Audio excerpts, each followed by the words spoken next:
Licensing Division Department. Punta tayo sa LCD. Sa LCD, madami dyan Windows. Dito nire-renew, dito nagpapasa ng pro licensing, dito nire-release, and etc. So yan kagad. LCD, kung tawagin nila doon, LCD. Then dito naman, nagpapasa ng for-flow registration. Ibig sabihin, kapag punta dito, sa pintuan, dalawa yan, isang worthiness or isang regular registration, and isa rin yung FSIS. Yung standards and inspection service.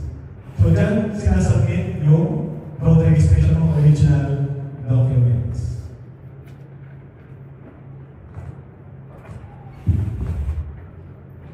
Punta naman tayo sa examination room, katabi ng airworthiness department or kaharap. Kapag mag-exam na po kayo ng knowledge test, dito tayo papasok sa pintuan. Examination room. Pansin nyo, AEB, Airman, Examination Board, kasama nyo dyan yung mga piloto mismo na nagplano ng exam. So pag silip nyo dyan, yan yung itsura. Yan yung itsura ng examination mismo. So isang cubicle, dyan kayo pupwesto. Noong 2020, dito ako pupwesto sa una. Yan. So pagpasok nyo, yung bag nyo, at tabi na doon, cellphones, and other gadgets, bawal. So yan yung examination room. So yun lang naman ang tour. So dito, kahapon, super busy. Ang daming pasok ng mga application. Yung mga piloto, sinarinig yung usapan nila. Yung yung usapan, basta yung iba naka-uniform pa ng aviation school.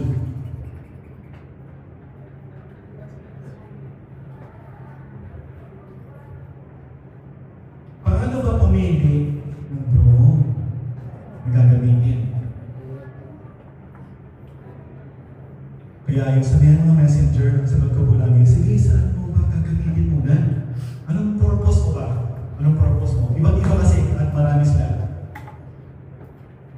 So yun lagi ang aking sinasabi. Ano ba yung purpose mo? Ng pagkuha. O yun ang purpose ng office nyo ng pagbili.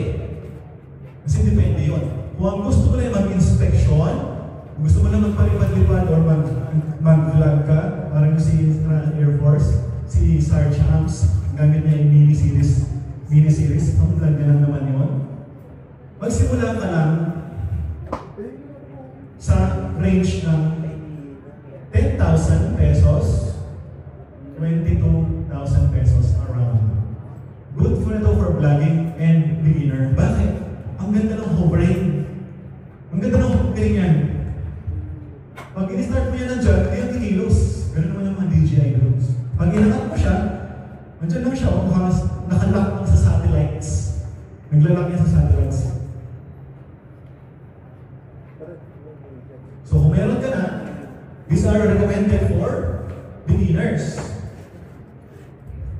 Kung gusto mo naman ng level up na or gusto mong mag-inspection, bawa sa mga Rolands, sa mga beneficiaries and sa mga sites natin, upgrade ka tayo sa Air Series or Mini Series.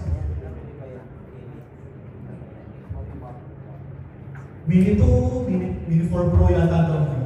DJI Mavic